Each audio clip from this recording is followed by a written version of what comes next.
नमस्कार मित्रांनो, तर मालिकेत आपल्याला असं बघायला मिळतंय की आता अनिका तिच्या मैत्रिणींसोबत कॅन्टीनमध्ये बोलत असते आणि म्हणत असते की माझं आणि ऋषीचं लग्न आता कोणीच थांबवू शकत नाही. माझ्या ग्रॅनी आजीने असा डाव टाकलाय ना की त्या नयनताराला हो म्हणावंच लागेल आणि ती सुद्धा आता काहीच करू शकत नाही. ते आता तेच करणार जे माझी ग्रॅनी आजी सांगणार. तिचं हे सगळं बोलणं आता बंड्या ऐकतो. बंड्या हे सगळं जाऊन कमळीला सांगतो आणि कमळीला खूप मोठा प्रश्न पडतो की आता अनिका आणि तिच्या आजीने नेमका कुठला डाव खेळलाय आणि ऋषीला या संकटातून कसं वाचवायचं. कारण अनिका ही कशी मुलगी आहे हे सगळ्यांनाच माहिती असतं आणि ऋषीसोबत तिचं लग्न झालं तर मग ऋषीचं आयुष्य उद्ध्वस्त होईल हे सुद्धा कमळीला ठाऊक असतं आणि त्याच्यासाठी ती आता पाऊल उचलणार असते.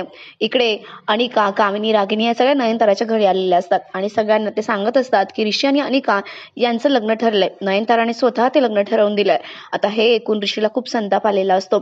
अनिकाच्या सगळ्या मैत्रिणी कॉलेजमध्ये पेढे वाटत असतात अनिकाचं लग्न ठरलंय म्हणून. अनिका आता एक पेढा घेते आणि कमळीला भरवायला जाते आणि म्हणते, घे कमळी टमळी, माझं लग्न ठरलंय. माझ्या लग्नाला नक्की यायचं. ऋषीचं आणि माझं लग्न ठरलंय. आणि तिला खूप आनंद झालेला असतो. पण कमळी आता तिचा तो पेढा तिच्या हातात देते आणि म्हणते, तुझा आणि तुझ्या आजीचा हा खोटा डाव मी नक्कीच उधळून लावेल. आणि लक्षात ठेव, तुझं आणि ऋषी सरांचं लग्न होऊच शकत नाही. कारण तुम्ही लोकांनी त्यांना काहीतरी ब्लॅकमेल केले कशावरून तरी आणि ते शोधून काढल्याशिवाय मी काय शांत बसणार नाहीये. अशी धमकीच जणू कमळीने अनिकाला दिलेली असते आणि अनिका सुद्धा आता खूप घाबरलेली असते. कारण तिला माहितीये कमळी जे ठरवते ते नक्की करते आणि तिला तिच्या कामामध्ये यश सुद्धा मिळतं. त्याच्यामुळे अनिका आता पुरती घाबरलेली असते. तर मित्रांनो, कमळी आता काय करणार, कसं सगळं काही शोधून काढणार हे सगळं बघण्यासारखं असणार आहे. अशाच पद्धतीने आमच्या चॅनलला अपडेटसाठी नक्की फॉलो करा आणि सबस्क्राईब करा. धन्यवाद.